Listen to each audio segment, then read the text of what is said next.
Cruzeiro FM, número 1 em jornalismo. Governador João Dória está ao vivo conosco aqui na Cruzeiro FM. Você acompanha facebook.com/Cruzeiro FM. Também quero agradecer você que acompanha a nossa live pelo Facebook do Jornal Cruzeiro do Sul. Juliano Boramin aqui representando o Jornal Cruzeiro do Sul, também trazendo a você as informações. Você acompanha essa nossa live também pelo Facebook do Jornal Cruzeiro do Sul. Governador, claro que a situação, a tragédia de Brumadinho acabou gerando uma ampla repercussão em todo o Brasil. O mundo fala do Brasil sobre, infelizmente, esse trágico acontecimento. Estado de São Paulo, fiscalização. Hoje o Jornal Cruzeiro do Sul traz uma questão envolvendo a barragem de rejeitos da CBA, que é do Grupo Votorantim aqui na cidade de Alumínio. O próprio Grupo Votorantim já emitiu uma nota encaminhada aqui à nossa redação falando da segurança e do trabalho que é feito em alumínio. De que maneira alguma determinação, alguma ordem especial à sua equipe para cuidar sobre fiscalização e acompanhamento de barragens aqui no estado? Fábio, a ordem já foi emitida na última sexta-feira ao secretário de Infraestrutura, Marcos Penido, que trabalhou conosco na Prefeitura de São Paulo, e essa orientação já começou a ser praticada desde o último sábado. Em todas as barragens, São Paulo não tem as mesmas características que Minas Gerais. Nós não temos um campo de mineração como tem em Minas Gerais. Aliás, por isso é que chama-se Minas Gerais. Mas, de qualquer maneira, temos barragens como essa da CBA, do Grupo Votorantim, que, aliás, de maneira muito responsável também, independentemente da fiscalização do Estado. No próprio final de semana, nós fomos comunicados pela direção do Grupo Votorantim, já estavam fazendo uma fiscalização e revisão de protocolos também. Independentemente da emissão de protocolos e certificações, a orientação do Grupo Votorantim foi revisar todas as barragens da CBA, da Companhia Brasileira de Alumínio, no estado de São Paulo. É uma atitude correta, independentemente da fiscalização que o governo do estado está fazendo novamente através da CETESB, que está incorporada hoje à Secretaria de Infraestrutura e Meio Ambiente. Quero dar também uma outra informação, Fábio. Nós mobilizamos aqui a Defesa Civil, Bombeiros e Polícia Militar, e nesta madrugada enviamos a Minas Gerais. Eu havia feito essa promessa ao governador Romeu Zema. Na sexta-feira eu liguei para ele, eram 2h15 da tarde, 20 minutos depois do ocorrido, colocando à disposição helicópteros, veículos, equipamentos, bombeiros, cães farejadores, automóveis, tudo aquilo que São Paulo tem como experiência, disponibilizando ao governo de Minas Gerais. Ele me disse: aguarde, certamente vamos precisar, preciso conhecer melhor a situação, evidentemente, tinha acabado de ocorrer a tragédia, não se tinha ainda a dimensão.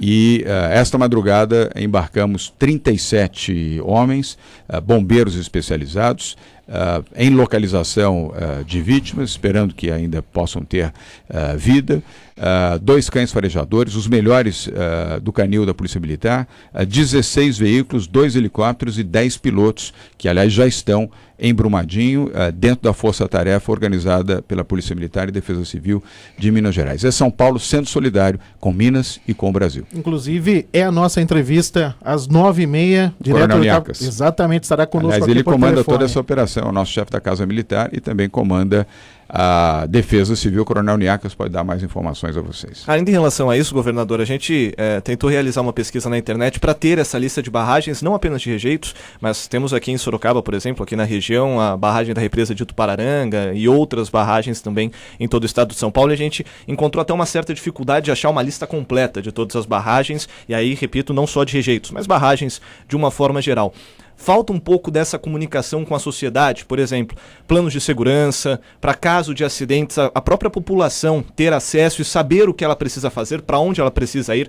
Até essa reportagem no Jornal Cruzeiro do Sul fala ainda que a CBA deve instalar alarmes, porque ainda não existe, um plano de segurança mais elaborado será discutido com a prefeitura, enfim, precisa deste contato maior com a população para que ela saiba do risco e saiba o que fazer em caso de um acidente. Caio, é sempre bom, um acidente é sempre muito triste, sobretudo esse de Brumadinho, onde aparentemente nós vamos ter mais de 300 vítimas, talvez a maior tragédia recente do país, essa que lamentavelmente ocorreu em Minas Gerais.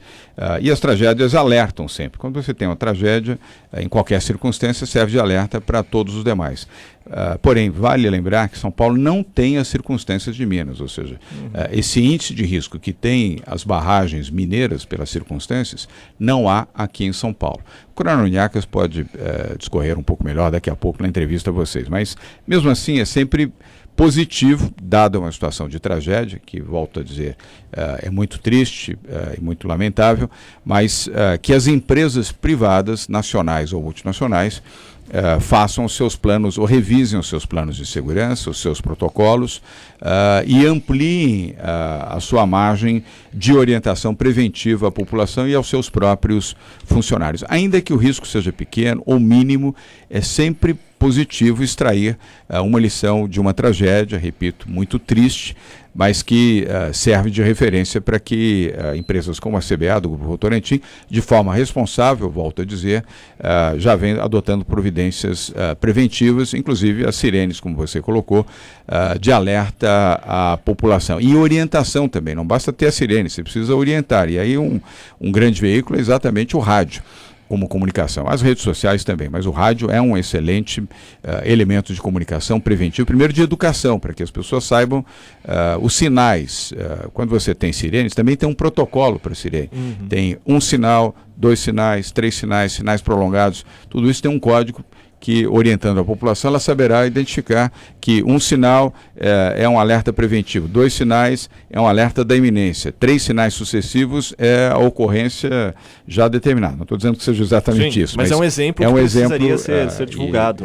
E isso é contributivo. Portanto, o governo do Estado está atento e as empresas que administram as represas ficaram mais atentas e estão revisando seus códigos de segurança aqui em São Paulo.